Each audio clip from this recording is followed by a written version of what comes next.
Hi friends, Tamil செய்திகளை தெரிஞ்சுக்கொள்ள நம்ம Tamil Spacey சேனலை சப்ஸ்கிரைப் பண்ணுங்க. தற்போது நாடு முழுவதும் நாடாளுமன்ற தேர்தல் 7 கட்டமாக வந்து நடக்க இருக்கு. இதுல தமிழ்நாட்டில் பார்த்தீங்க அப்படின்னா 2ஆம் கட்ட தேர்தல் ஏப்ரல் 18ஆம் தேதி வந்து நடக்க இருக்கு. அது மட்டும் இல்லாம தமிழ்நாட்டில் 18 சட்டமன்ற தொகுதிகளுக்கான இடைத்தேர்தல் வந்து நடக்க இருக்கு. இதனைத் தொடர்ந்து பார்த்தீங்க அப்படின்னா தற்போது நாடு முழுவதும் பல்வேறு தனியார் நிறுவனங்கள் கருத்து கணிப்புகளை வந்து வெளியிட்டு வந்துட்டு இருக்காங்க. அதுல ஒரு தனியார் நிறுவனம் நடத்தின கருத்து கணிப்புல பார்த்தீங்க அப்படின்னா இந்த நாடாளுமன்ற தேர்தலில் திமுக மற்றும் அதனோட கூட்டணி கட்சிகள் வந்து 30 to 35 தொகுதிகள் வரையும் வெற்றி பெறும் அப்படின்னு சொல்லியிருந்தாங்க. மற்றொரு நிறுவனம் நடத்தின கருத்து கணிப்புல திமுக 25 தொகுதிகளில் வந்து வெற்றி பெறும் அப்படின்னு சொல்லியிருந்தாங்க. அதுல வந்து அவங்க போட்டியிடுற 20 தொகுதிகளில் 13 தொகுதிகளை வெற்றி பெறும். மீதம் இருக்கிற கூட்டணி கட்சிகளுக்கு இருக்கிற 20 தொகுதிகளில் அவங்க வந்து 10 தொகுதிகளை வின் பண்ணுவாங்க அப்படின்னு சொல்லியிருந்தாங்க. மற்றொரு கருத்து கணிப்புல பாத்தீங்க அப்படின்னா அதிமுக இந்த தேர்தலில் 22 தொகுதிகளை வந்து வெற்றி பெறுவாங்க அப்படின்னு சொல்லியிருந்தாங்க. மற்றொரு கருத்து கணிப்பு அதிமுக வெறும் 7 தொகுதிகளில் மட்டும் தான் வெற்றி பெறுவாங்க அப்படின்னு சொல்லியிருந்தாங்க.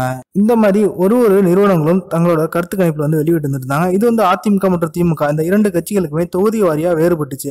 ஆனா இந்த பல்வேறு நிறுவனங்கள் நடத்தின கருத்து கணிப்புல பாத்தீங்க அப்படின்னா டிடிவி தினகரனோட கட்சிகள் வந்து 2 to 5 தொகுதிகள் வரைக்கும் தான் வின் பண்ணுவாங்க அப்படின்னு அனைத்து நிறுவனங்களுமே வந்து சொன்னாங்க. இது வந்து தமிழ்நாட்டில் டிடிவி தினகரனோட கட்சி ஆதரவாளர்களுக்கு ஒரு பெரிய அதிர்ச்சியை ஏற்படுத்துச்சு அப்படின்னே சொல்லலாம். ஏன் அப்படின்னா தற்போது தமிழ்நாட்டில் கூட்டணி வைக்காத ஒரு கட்சிகள்ல பெரிய கட்சி அது அப்படின்னா அது வந்து அம்மா மக்கள் முன்னேற்ற கழகம் தான். அப்படிப்பட்ட ஒரு கட்சி வந்து இதுல வந்து அவங்க ரொம்பவே குறைவான இடத்தை பெற்றாங்க அப்படின்னா அது வந்து அந்த கட்சிக்கு ரொம்பவே பெரிய பின்னடைவை ஏற்படுத்தும். அப்படி இருக்கையில தற்போது நடத்தின அனைத்து நிறுவனங்களோட கருத்து கணிப்புலையும் பாத்தீங்க அப்படின்னா டிடிவி தினகரனுக்கு ரொம்பவே குறைவான இடங்களை தான் அவங்க வந்து குறிப்பிட்டிருக்காங்க.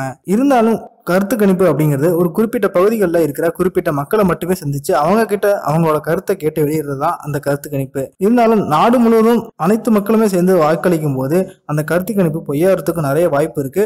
அதே போல ஆர்கே நகர்ல நடந்த இடைத்தேர்தலில் பாத்தீங்க அப்படின்னா எல்லா கருத்து கணிப்புமே டிடிவி தினகரன் அவர்களுக்கு எதிராக தான் இருந்துச்சு. ஆனா அதையெல்லாம் தகர்த்தெறிந்து அவர் தான் வந்து வெற்றி பெற்றாரு. அது போல இந்த கருத்து கணிப்புலாம் உடைத்து அவர் வந்து வெற்றி பெறுவாரா அப்படி இல்லையா அப்படிங்கிறத நம்ம பொறுத்திருந்து பார்ப்போம். இந்த வீடியோ உங்களுக்கு பிடிச்சிருந்துச்சுன்னா லைக் பண்ணுங்க, ஷேர் பண்ணுங்க. நன்றி.